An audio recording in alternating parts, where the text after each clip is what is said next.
The scorecard is very important, both on the battlefield and on the cricket field.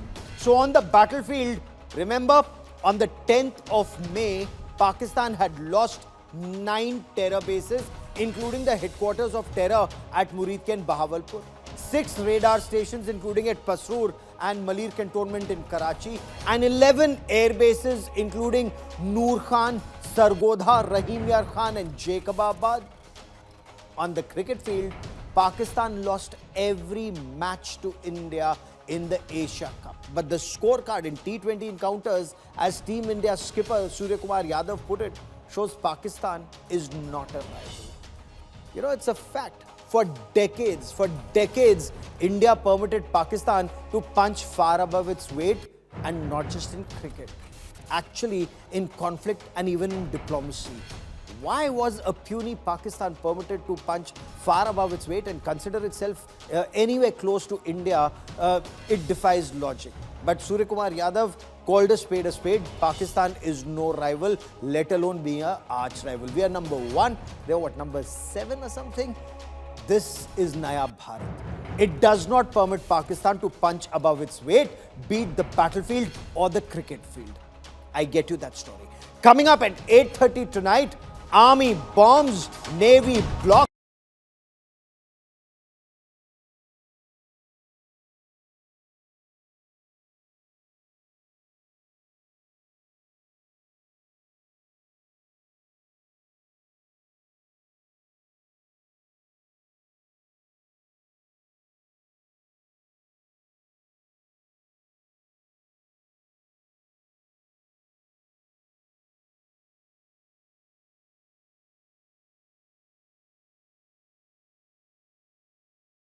Mohsin Naqvi and his people may walk away with the physical trophy, but look at that expression, not just on Surya Kumar Yadav's face, but entire Team India, that jubilation, that excitement. You can never take that away from Team India. We know how to win. We know how to celebrate. Now, Team India skipper Surya Kumar Yadav, he's pledged his entire match fees for all the Asia Cup matches to the army and to the families of the Pahalgam terror victims. Prime Minister Narendra Modi has hailed the cricket victory like the Operation Sindoor victory. Is this the Naya Bharat response that has actually rattled the Pakistan state? Joining me on India First is Shishir Hatangri, former Mumbai cricket captain. Chandrasekhar Luthra is a very senior and respected sports journalist, as is Nikhil Naz, consultant editor sports of India Today's Sports Today network. Nikhil, you joining us from Dubai. For 45 minutes, and we were listening to your conversation with Sky, for 45 minutes, the team waited for Mohsin Naqvi to step aside for the awards ceremony after winning the Asia Cup. He churlishly walked away with the trophy in tow. What's the buzz in Dubai? How did the team react to this? And does the board intend doing anything about this? Okay, I'll try and answer all those questions, Gaurav. Let's start about how is it that the team reacted. I spoke to Surya Kumar Yadav a short while ago. He also attended the press conference, and in the last 12 odd hours that I've had conversations with him, the one thing that's really stood out is the fact that they are not fretting over that trophy which is materialistic, that one trophy. For them, they won the Asia Cup and that is it. You heard in the conversation that I had with him, he said that, listen, at the end of the day, it goes up, India are Asia Cup champions. He said, that's enough for me. My trophy, he said, are those 14 other players who were part of the squad, the support staff that was part of the squad. We won it, and that in itself is a big trophy for us. So that's how the team has reacted in the most dignified way possible. However, he also did add that, listen, we worked hard to win this title, and if we worked hard, we deserve to have that trophy. Now, what happens next is your next question. Well, Mohsin Naqvi did walk away with that trophy, but remember, that is not his personal belonging. Quite often in gully cricket, we have that scenario, right? If you get out and you own the bat, you say, मैं जा रहा हूँ, bat लेके चला जाऊँगा, I won't play. But in that case, at least you own the bat. In this case, this is a rotating trophy. It goes across to every team that wins the Asia Cup. This time, of course, India won it 9 times, most by any country. This time it was India's chance to be holding that trophy. And what he's done actually is brought upon a lot more embarrassment for himself, Gaurav, Mohsin Naqvi, because eventually he knows the trophy is going to go. So the best thing would have been just step aside. There were other dignitaries at the dais. They could have very well have given the trophy. Let me give you some past examples. The last Asia Cup, I was here in 2022. Sri Lanka and Pakistan played the final. You know who the ACC president was? It was Jai Shah. But he did not come out to give the trophy. He allowed somebody else to give the trophy. I'll give you the example of the Olympics. I've covered multiple Olympic games. The medal, whoever is the gold medal winner, the person who comes to give the medal is from that country. So clearly, you can always look to that, have that sort of a rotation. There was a Bangladesh cricket board president who was there. Correct. The vice president of the Emirates cricket board was there, who was an invited dignitary. Anyone could have given the trophy, but I think eventually it is that ego of one man who did not want to move from there. He's typically taken the Pakistani trophy with him like a child would take his bag from a gully game. But it is now gone back No, but that's to the exactly what Asian they're Cricket fit for, Council gully cricket and nothing as more. I said, the embarrassment is going to Haunt Pakistan but, much longer, and I is hope it what, continues to do so. Embarrassment. I don't think I don't think he thought it forward, because eventually what is going to happen is that for 2 days you'll keep it there. Eventually it has to go to the BCCI headquarters. Yes. How are you going to have any face-saving exercise then? So I think he should have thought it over, should have been dignified enough to allow the winning team to go with the trophy. But as I said, the Indian team is completely not fretting over this. They've won the trophy. Oh, absolutely. Everyone knows that they are the champions. Stay with me. Shishir Hatangdi, skipper Surya Kumar Yadav, and the team waited 45 long minutes for the trophy to be awarded. It was their hard work, and through the series, after India had made it very clear they will not accept it, given Mohsin Naqvi's anti-India stance. In your appreciation, should Naqvi have stepped aside, and in your view, can action be taken against him for walking away with the trophy and the medals to his hotel? Gaurav, yes. I mean, before I begin, actually, Nikhil's taken a script out of my mouth. I was going to talk about when we were kids, how the guy who owned the cricket bat actually walked away when he was given out, and rightly said, the bat does not belong to him. So the trophy doesn't belong to him. It belongs to the ACC. It is not his personal property. The fact that India had made it very clear they didn't want to shake hands. They didn't want to accept the trophy. It should have been very clear in his mind, and his ego or his position as the chief of the ACC shouldn't have come in the way.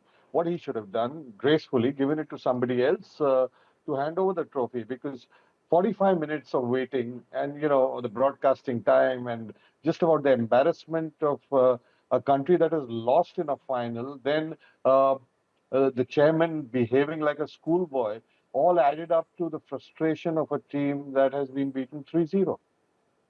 Oh, absolutely. Though I have a different take on it, while I completely agree with you, Shishir bhai, Pakistani mindset, and especially with an Asim Munir as the army chief, we will see more of this in the times ahead because of that radical Islamist mindset that Asim Munir displays. His minions will have to follow suit. But let me also bring in Chandrasekhar Luthra into this conversation. Sir, can and should action be taken against Mohsin Naqvi?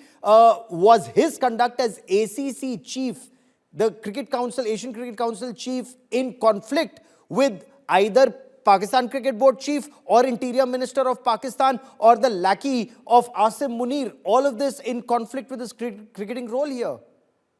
Well, Gaurav, let me tell you, only the half truth has been told to your viewers. So let me explain this also. Okay. First of all, congratulations, Team India. They played tremendously well. I've never seen some youngsters, playing such good cricket with composure and taking it to the last and winning it from the jaws of defeat. So a wonderful cricket. But what has happened? What Nikhil was telling, my younger brother. I have also covered so many Olympics and other games. So let me tell you, it has always been a protocol that whosoever is there, Nikhil, you also please listen it carefully, that it is there in your menu, which is given to you in the Olympics and everywhere, that whatever be the event, the medal presenter name is always been there, whether it's from some countries, some organization, whatever. It is always pre-decided that such and such person will give this prize to him, whether it belongs to that country or not. Because before medal winning, before that event, you are not aware whether Neeraj Chopra is going to win or what Nadeem is there, Pakistani. So imagine, I mean, so that is half truth, half hidden. And second thing is, who started all this? And I'm very, I mean, I was so feeling so pain. I was so pained by the tweet of our prime minister. I have never seen in my lifetime, as a sports reporter for last 3 decades or more, some prime minister, some head of the institution, tweeting like this. It has never been. You always congratulate both teams. You always congratulate your players for playing such a glorious game. But again, this was in a very bad taste. Who started this? We started it. We made a political statement. Pakistan only responded. I'm not with Pakistani. I always wanted India to win. But the point is, when you make a political statement, they are also under pressure. And Mohsin Naqvi, whether you like it or not, he was, as a ACC chief, he had all the right to give the trophies to somebody else, to the winning team. Whether Team India has given this in writing to ICC or ACC that will not receive trophy, I don't think so. Okay. Ask Nikhil. That was not the case. I will get Nikhil to respond, but on Pakistan and on the Prime Minister's tweet, I would like to respond, but give me a moment. Nikhil, you want to quickly respond to the point that, Mr. Luthra says it's half truth? Because Mr. Luthra very conveniently, ignores the point that you raised about Jay Shah not awarding it last year. But go on, Nikhil, complete your point. Yeah, those couple of points that I was making, Gaurav. One, I take you back to the Olympic Games. It is, in fact, decided at the last moment. If you take a look at Neeraj Chopra winning that gold medal, it was given by the head of the Indian Athletics Federation. When you had Arshad Nadeem win the title, it was given from the Pakistan point of view. So you can take a decision last moment because they allow their athlete to take a medal from their own dignitary. It's not pre-decided because you don't know who's going to be winning the title, but there are dignitaries present from all associations, and the gold medalist is then allowed that courtesy to be taking a medal from the president of his own association. It's happened. So that can be rotated even at the last moment. That happens at the Olympic Games. Going back to the Asian Cricket Council, I just gave you an example. In 2022, I was here. Jay Shah was the head of the Asian Cricket Council. He did not give the trophy. My point is, at the end of the day, if you want to, and we are talking about the spirit of the sport, we're talking about, let the game be played in the right manner. And I think, Shekhar, who I've known for a very, very long time, he points to two things. That, it wasn't the right precedent. Why didn't you want to take the trophy from Mohsin Naqvi? Now I'm trying to put myself in the boots of the Indian players. This is the same Mohsin Naqvi. And you're talking about the tweet that was put out of the Prime Minister. This is the same Mohsin Naqvi who puts a tweet of a football superstar Cristiano Ronaldo, making that gesture about a jet going down, and that comes from his official handle.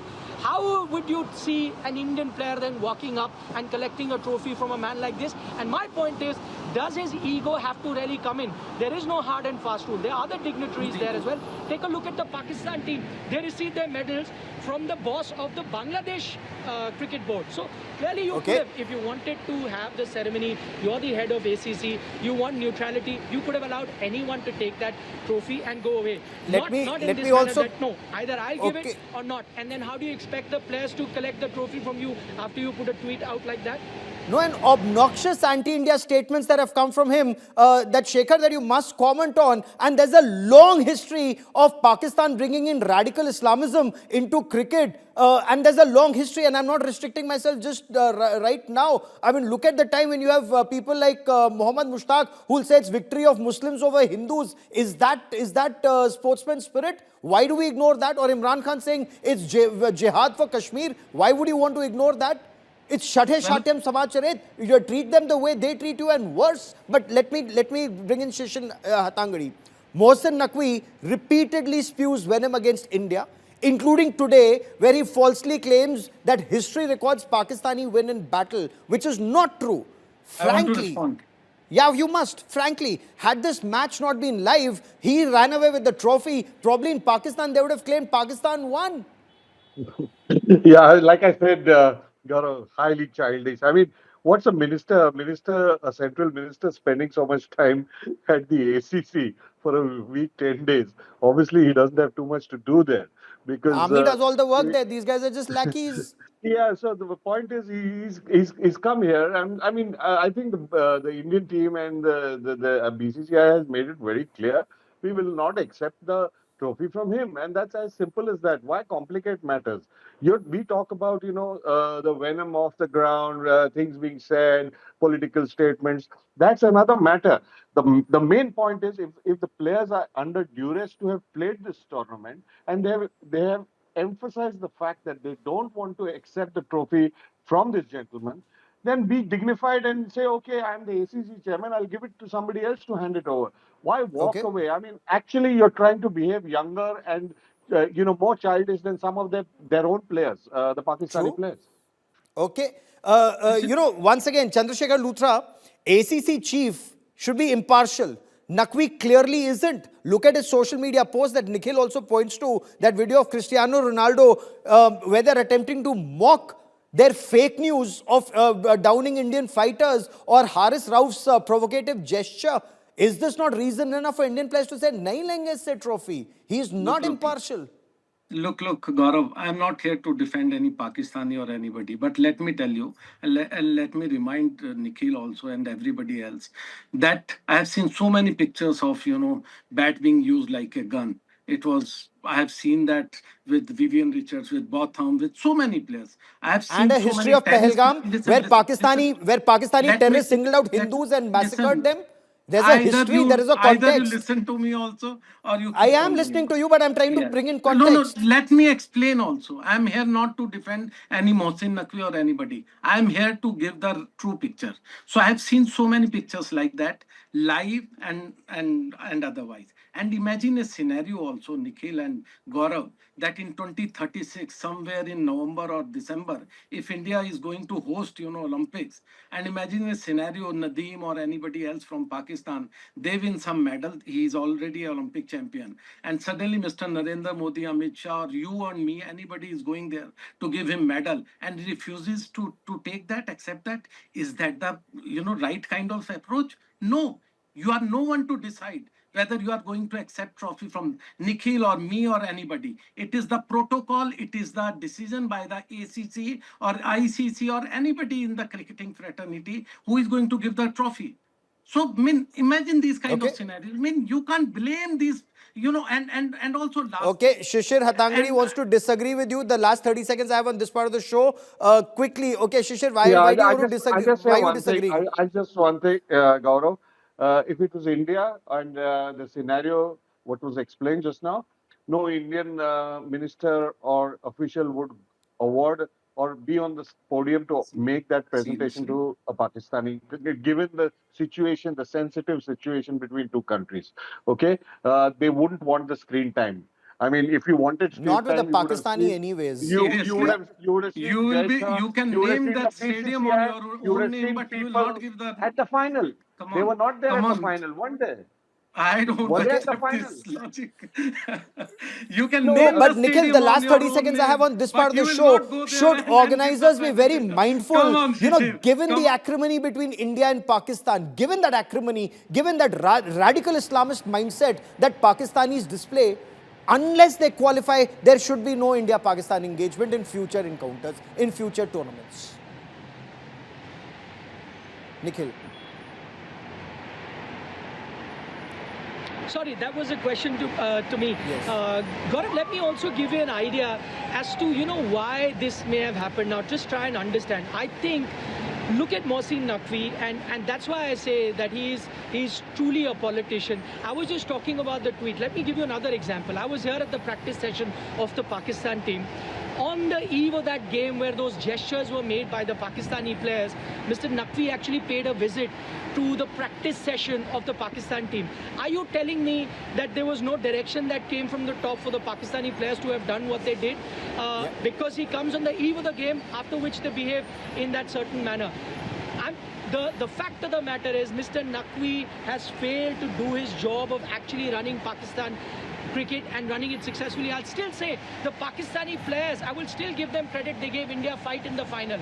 But do you know how Mr. Naqvi has been performing as a PCB head? When that entire fiasco happened versus the UAE team, whether to play or not, he was incapable of making that decision. He had to call the previous president of Pakistan Cricket Board, absolutely, and Najib Sethi, to and come and all help of him this out. very He had cleverly. To call the previous in charge of PCB, Ramiz Zadeh.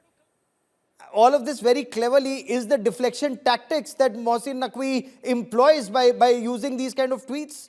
I've sadly run out of time on this part of the show, but gentlemen, it'll be great to have you back tomorrow and in future debates, because clearly all of us need to understand the Pakistani mindset, especially when that country is run by that radical Islamist called Asim Munir.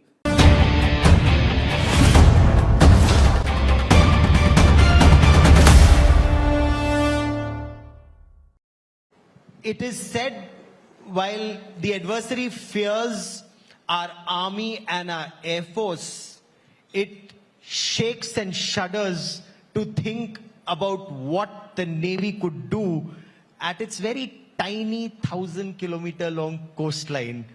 Sir, how did you put this fear of God in him after 1971? Firstly, thank you so much for having me. It's such a great honor and pleasure, ladies and gentlemen, to join you this afternoon. The Indian Navy, of course, is a force that has not just tactical impact but strategic impact over a period of time in the fortunes of a nation. The 1971 memory, of course, is fresh in everybody's mind, and it, in a way, demonstrated what the Navy can do in terms of battle, because what the Navy can do goes beyond the immediate battle, and it goes, it hits at the very heart of a nation's economy. A Navy can blockade a port, a Navy can stop commodity transactions, a Navy can stop trade, and that tends to hurt the nation a lot longer than the immediacy of a war. And therefore, the Navy holds this potential, and what we did during Operation Sindoor was yet again another episode of the same demonstration of what the Navy can do and what potential the Navy has to not just destroy an enemy military force, but destroy the enemy economically if they don't behave well. Brilliant. Is that the biggest lesson for you from Operation Sindoor? That just the fact that Indian Navy ships are out there in the Arabian Sea, the enemy is scared to venture out. I believe if those reports are there that those Pakistani ships, they didn't just stay at the harbor, they went into the civilian side of the harbor. Well, what the Pakistani Navy might want to do is left to the Pakistani Navy to decide. But we knew that if the Pakistani Navy should venture out to a certain, to any kind of misadventure, then we were prepared, we were deployed, we had a very strong deterrent posture, as we call it, and we were ready to strike. Our understanding, of course, of how the operations were planned and conducted was we had very clear political direction, and from where I sit, what I understood was, of course, this was an operation that was limited very specifically to taking out terror centers and terrorist groups. And so the government did not want to target the enemy, did not want to target the enemy state or the enemy military. But should the enemy military try to venture out and escalate the scope of the conflict, then the Indian Navy, of course, was deployed in strength, and the Indian Navy was ready for what might follow. And our understanding at the end of the operations is that because the Indian Navy was deployed in strength and in readiness, in a way we locked up the Pakistani Navy where it was. And if they did, want to venture out into some kind of escalation, then we were ready to strike and strike very hard. Sir, the concept of complete sea control is very essential for maritime trade. And India is a seafaring nation.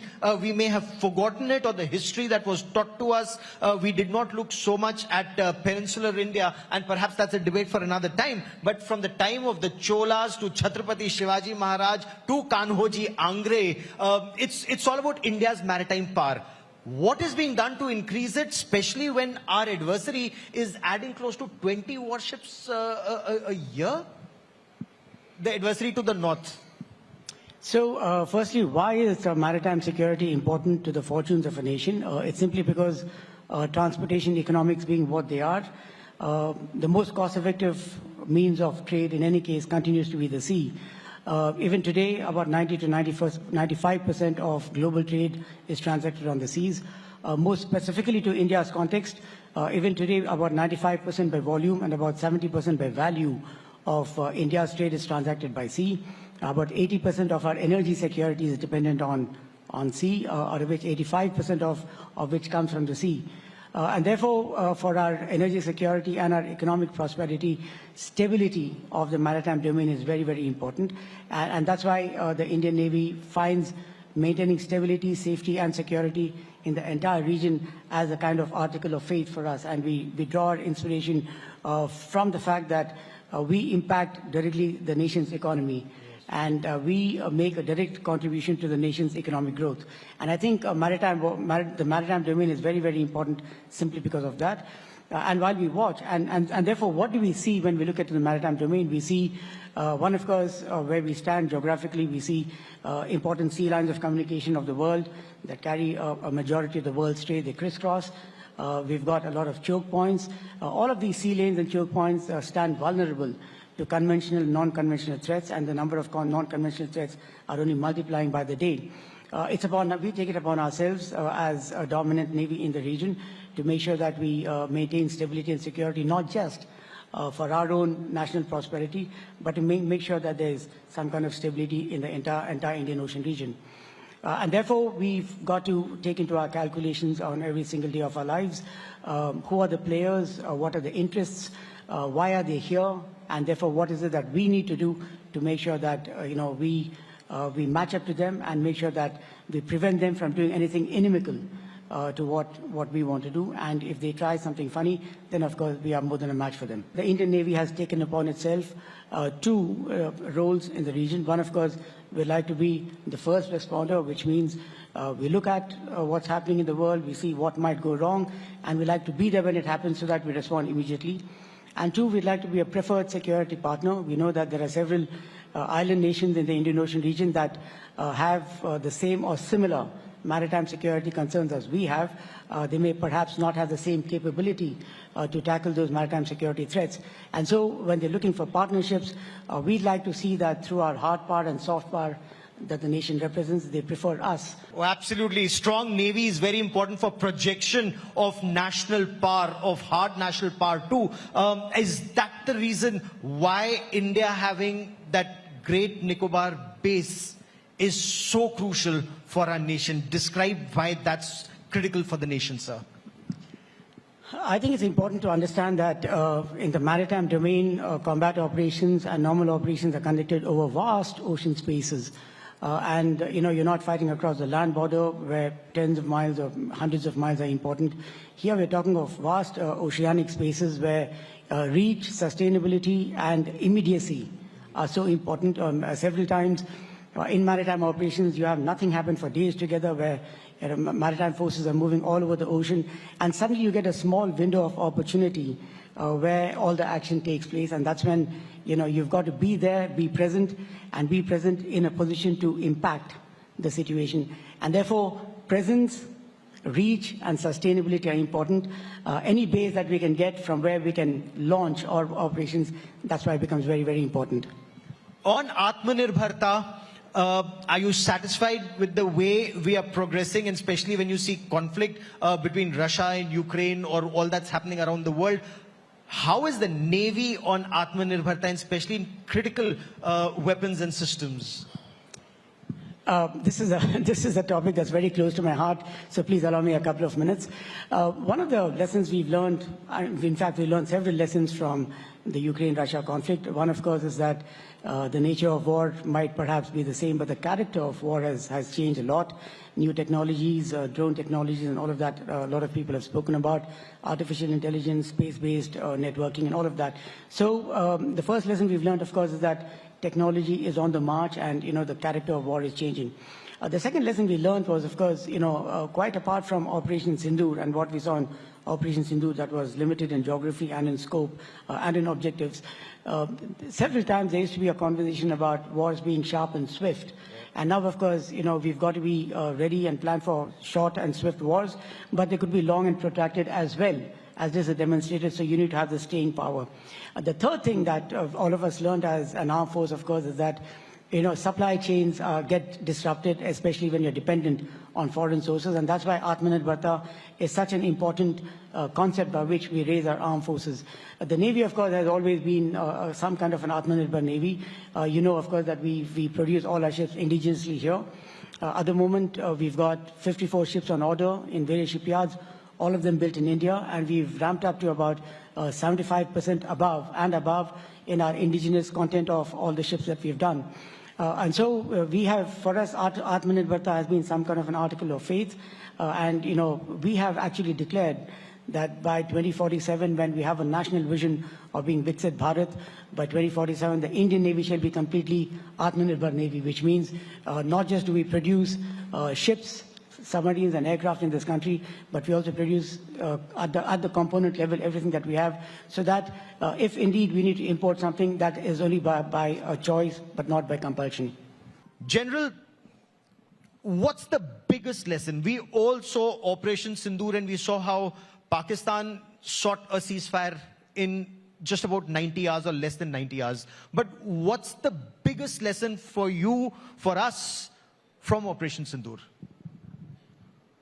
To take that on head on, as far as Op Sindoor is concerned, Gaurav, I think we all know it, that it was an absolute, bold and resolute military action carried out by the Indian Armed Forces, defined truly by precision and executed with top speed. Like yourself said, we attained the politico-military objectives in flat 88 hours from the time it started.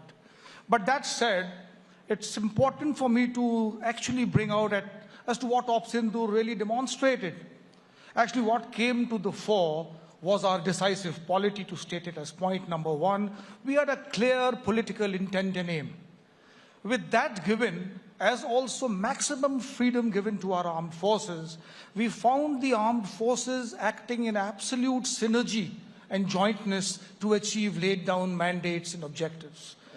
In fact, what Sindoor really gave us thereafter is a new normal to function from, as we are all aware, as defined and outlined by our Honorable Prime Minister himself. So we have new benchmarks now all set for subsequent responses as and when so required.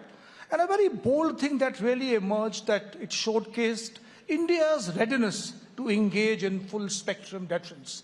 But that said, the underlining statement was of jointness and synergy, which made it all possible. Jointness and synergy. And it's so amazing to hear this, because when we read about past battles in the past, Army was doing its own thing, the Air Force was doing its own thing, and perhaps the results weren't the same. 65 war, lessons learned, and yet, India's done so well. But in future warfare, in future combat, and when you look at warfare that's happening across the world, Russia, Ukraine, Israel, Iran, that jointness and synergy, especially in multi-domain operations, that's what everyone talks about, MDO. How do you achieve greater synergy, greater jointness in future operations, sir? Well, to take that on, Gaurav, let me actually give out certain aspects that underscore our recent conflicts, or the recent conflicts that the world is seeing all over. As we are all aware, character of warfare is never a constant. It keeps evolving, and in fact, present times, it's evolving at speeds faster than we've ever seen before. And on one hand, when I say this, we still see conflict evolving and panning out across the 5 generations of warfare. So that is one part of the point. And the second aspect is the traditional domains of land, air, and sea domains have become passé. Largely passé, I say that because they've got overextended, and we now have new domains of warfare coming in, whether it be cyber, space, AI, autonomous systems. So they are putting this new pressure. And this new pressure is demanding from us multi-domain operations. And for multi-domain operations to really take off, to take place, we require not only synergy and jointness, but integration of a much higher order. And to achieve that kind of integration, in fact, I would like to actually talk of it a little more, because we recently had our Honorable PM giving us the strategic guidance at the recently concluded Combined Commanders Conference, where he actually expounded or propounded his mantra of J. J standing for jointness, Atmanirbharta and innovation. In the same breath, we had our Honorable Raksha Mantri. He brought out theatrization as the #1 reform in this year of reform. So that said on one part, we've also taken major strides towards jointness to make this MDO operation that you spoke of happen. And as far as this jointness is concerned, you're aware we've created, we've brought out a whole lot of joint doctrines. We have central agencies which are now being structured to look after space, cyber. We have joint logistic nodes coming up, common defense stations. So a whole lot of strides have taken place. But time is now to move beyond that stride. Time is now to take that big leap to get greatly unified towards creation of integrated theater commands. And I'll just leave that with one caveat, that if it is that integrated theater command that we're looking for, we need to bring that about as a homegrown solution. Here, in fact, I like to take that word Atmanirbharta further, let it permeate to facets of strategic thinking. So if you allow strategic thinking in terms of homegrown requirements, meaning what are our nuances, what are our strategic imperatives and compulsions, then we'll arrive at a model which suits our requirement of a twin threat on both borders. We have it all from gray zone to full spectrum conflict. So if we put all this together, aim is to create a model which provides us that deterrence. And if deterrence fails, we are ready to fight a war and fight and win that war with Indian solutions. Outstanding, with Indian solutions. Sir, can you elaborate a little on what these Indian solutions are? Because that shows a change in our thinking, isn't it? You know, in Southern Command, for example, what are steps that you are taking to bring in the message of the Prime Minister or the command in the Combined Commanders Conference, Jai, jointness, Atmanirbharta and innovation? How does that get actioned on ground? So I'll take them one by one as far as Jai is concerned. I'll take on Jai one by one. So as far as jointness is concerned, in fact, Southern Command based at Pune, in fact, this jointness, if I can say, is ingrained in our very DNA of Southern Command.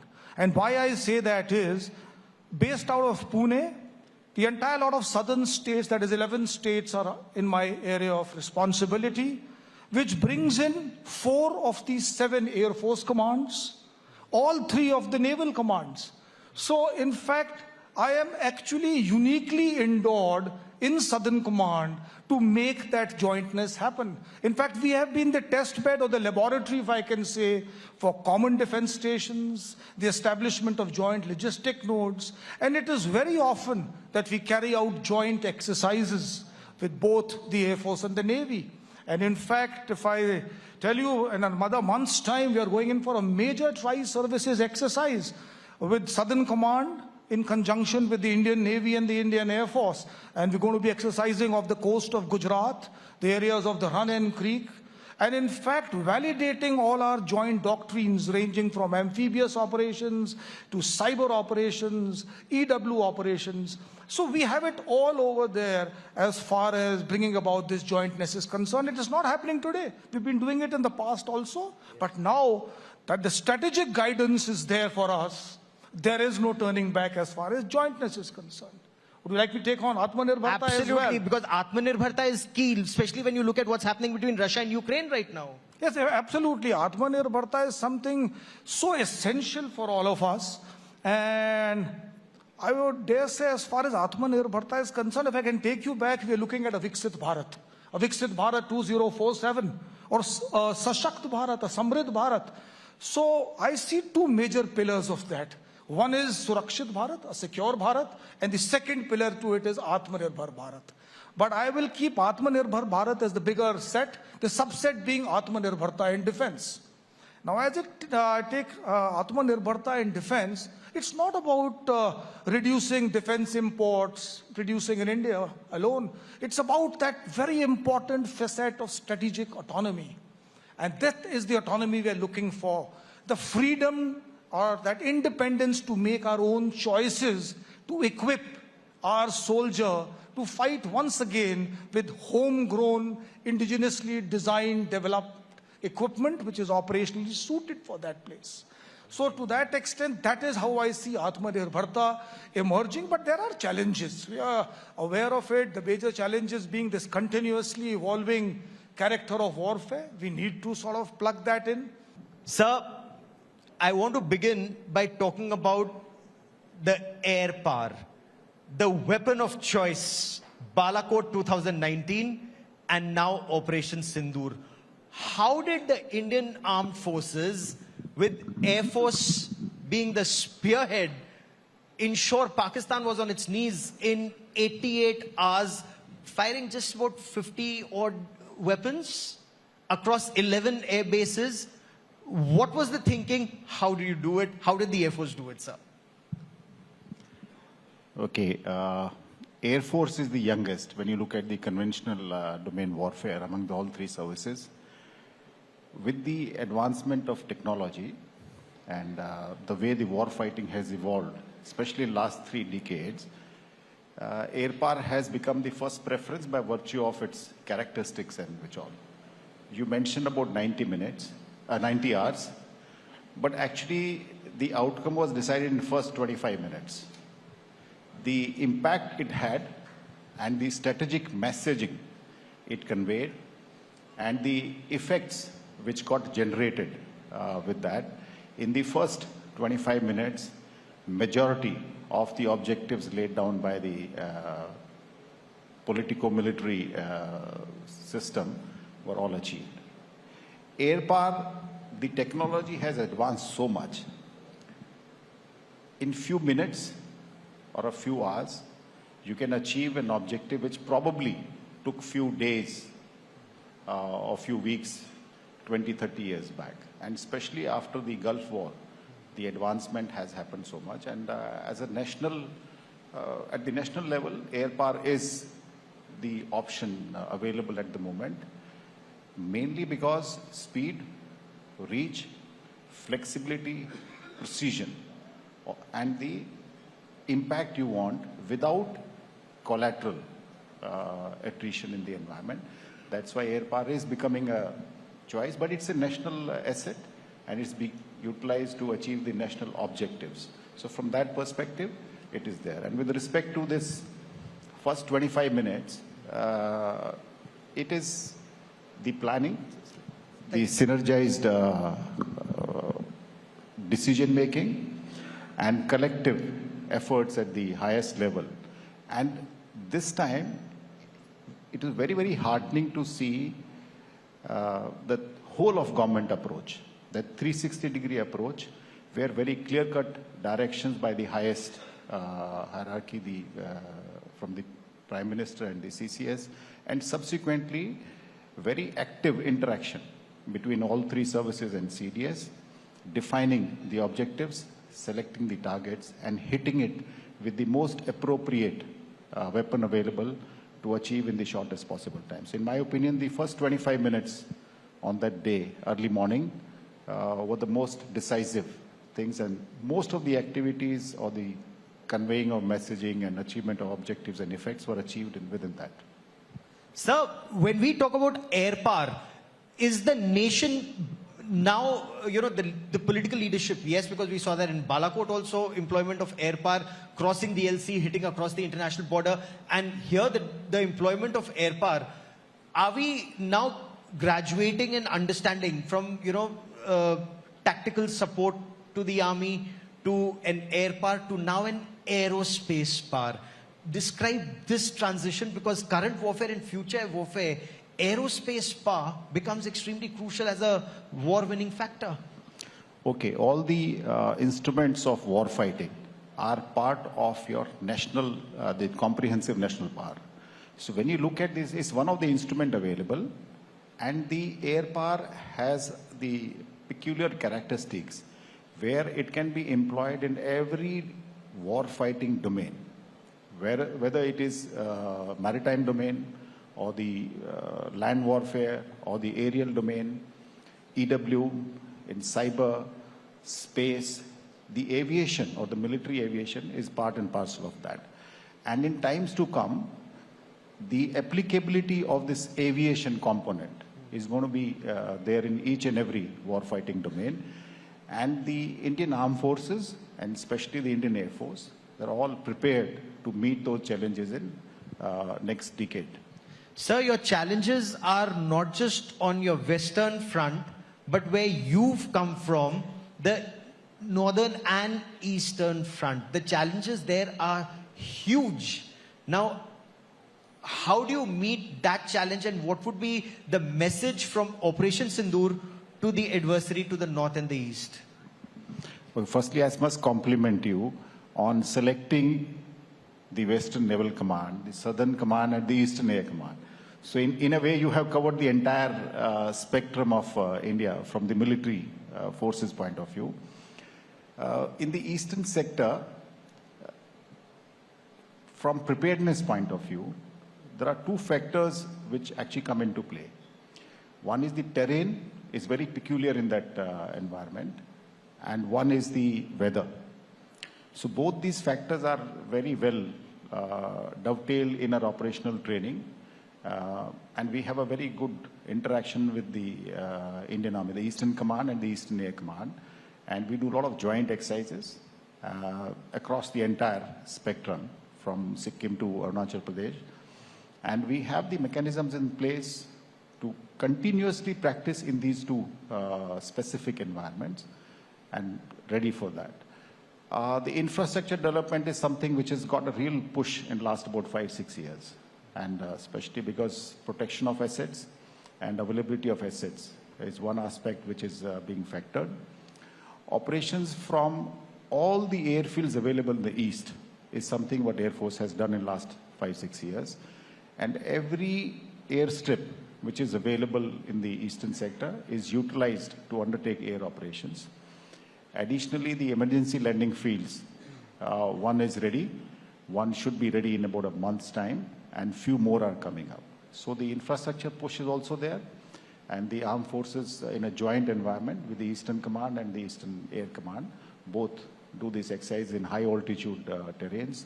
Sir, I've sadly run out of time, but you know that story of the S-400, which is seen as an air defense system, hitting the enemy target 325 kilometers away, the most fascinating thing that I can think of in an offensive role. That's the first time.